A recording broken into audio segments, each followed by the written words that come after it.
Hello, ladies and gentlemen, and welcome live to Bart Kaufman Field for a matchup between Maryland and Indiana, to which we have already seen 2.5 innings of shutout baseball. Why, you may ask? Well, we were here yesterday before torrential downpours sent us packing, and now we're back. I'm Eddie Cotton, and alongside me is Jacob Vincent. Now, Jacob, what are you looking forward to in the rest of today's matchup? And now with the bases loaded and no outs, Matt Lloyd, the Alberta, Canada native, and the JUCO transfer from Iowa Western will come into the plate. He's tied for 4th in the Big Ten in home runs with 9 and tied for 10th in saves with 4 on the mound. Certainly a dynamic player for this roster, looking to do something dynamic here at the plate. He'll set up on the mound, delivers, and with that off-speed pitch, gets him swinging. Strike 3, and exactly what the Maryland Terrapins needed with the bases loaded. We saw Jeremy Houston just blast down that third base line. Yeah, he's ready to get in. He's ready to score the first run of the game. In a pivotal matchup like this one between number 24 Maryland and Indiana, a team looking to make the Big Ten tournament and possibly the NCAA tournament, every run is pivotal. Set up on the 2-2. That ball is fouled back once again. Didelo fighting this count, trying to stay alive with the bases loaded.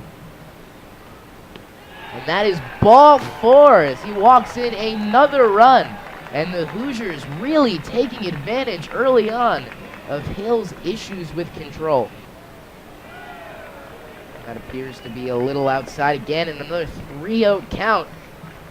And you'd have to expect Gorski did not have the green light here. It would assume he'd be taking all the way. Am I right? Oh, absolutely. I mean, Hill's already been having a tough time. He's hit 2 batters, he's walked batters, and now with the 3-0 count, there's no reason he should be swinging at this ball. And that'll be ball 4. Indiana, again, not so dramatically, driving another run in and taking a 3-0 lead over the top team in the Big Ten, the Maryland Terrapins. That's sent in right into the strike zone. Then Feynman throwing back to first after that strikeout. A great pitch by Kruger to send down Marty Costas, arguably the best hitter on the Terrapins. Yep. And he's been aggressive. He has not been afraid of pounding the strike zone. As this off-speed pitch finds the outside of the plate for strike 3. Kruger with the pivotal strikeout to end the top of the 4th. He really worked on his offensive game. Of course, Coach Sheff said he came back a way more mature player from that whole experience. One of the better defenders on the team, but his offense has finally started to catch up, and this season really has, hitting .320. As this one's driven down the right field line by Alex Krupa, who's going to dig in for 2 there. A strong double from Krupa, who dabs on second base. Jacob, the dab is never dead, especially when you're bringing in an early double in the inning, at the bottom of the 4th. You have the right to dab as you please. Well, coming from you, I definitely can tell that the dab is not dead. They're allowed to dab and not pray. I like how we go slow-mo on the dab on the replay. Oh, you have to. It's essential. We analyze the arm angle, how intentful the dab is. There's a lot of swagger that comes with the dab and confidence. You know, I'm see. And that one is driven deep into left field, and get in the car and drive that baby out of here. A 2-run bomb from Tony Butler to give Indiana a 5-0 lead here against Maryland in the bottom of the 4th. And that's just Tony Butler's 2nd home run of the season, but a perfect time for him to bring that power back to this Hoosier lineup, as Indiana facing the top team in the Big Ten and coming out swinging early. Parsons sends it in, and that's driven beyond the first baseman there, and Didelo will be looking to add to these dab doubles with a nice RBI driving in Luke Miller, and Indiana will take a 6-0 lead. That drive just getting by first baseman Brandon Gump.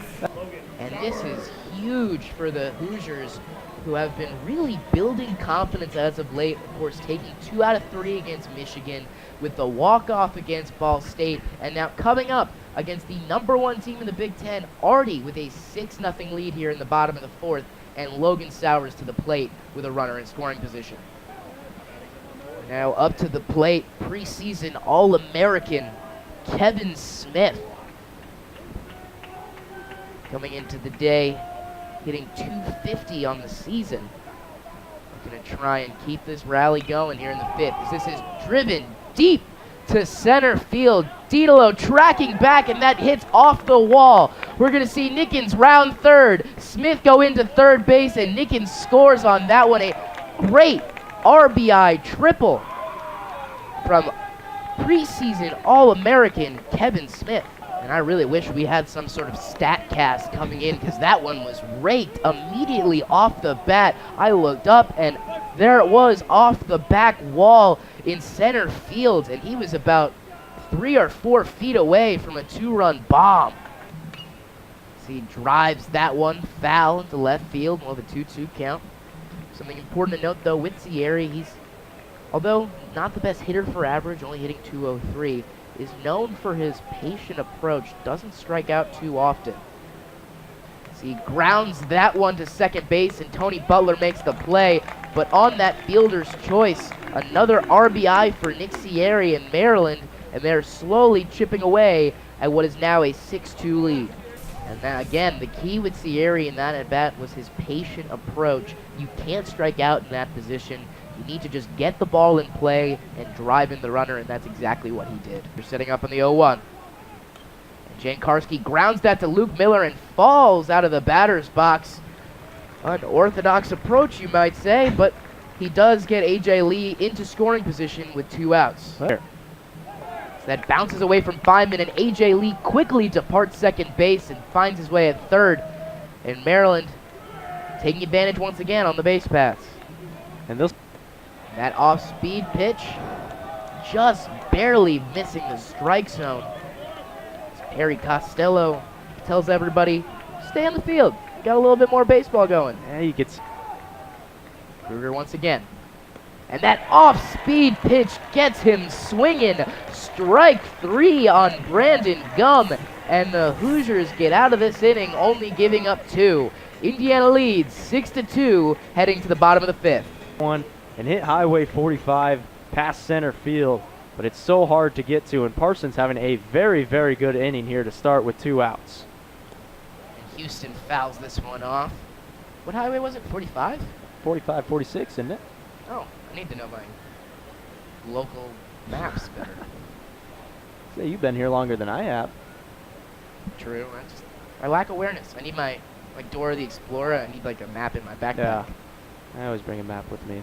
Well, Google Maps. Oh. You're millennial. Bringing maps everywhere you go. So that pitch is outside from Parsons, setting up a 1-1 count for Houston, who exhibited his disciplined approach in the 3rd inning, getting that early walk that really set up pretty much everything for this Hoosiers offense, as he grounds that to A.J. Lee at third base and gets thrown out at first. In a quick inning for Hunter Parsons, exactly what the Maryland Terrapins needed, as we'll be heading to the top of the 6th to see if Maryland can get on the board offensively. Back to you guys. Thank you very much, Nicole, and you are exactly right. Crumbs has been a stellar good luck charm for Maryland. Of course, the actual squirrel hanging out in College Park has helped Maryland set up an 18-1 home record, really loving the friendly confines of Maryland's College Park. As Marty Costas swings away at that one and misses for an 0-2 count. Luke Miller has been stellar defensively, like most of the Hoosiers. This Indiana team, known for their defensive approach under Coach Lemonis, with a .975 fielding percentage, putting them at 3rd in the Big Ten and 22nd nationally. And really is a big reason why we see pitchers like Cal Kruger and like Jonathan Stever yesterday trying to pitch to contact in this Hoosiers rotation.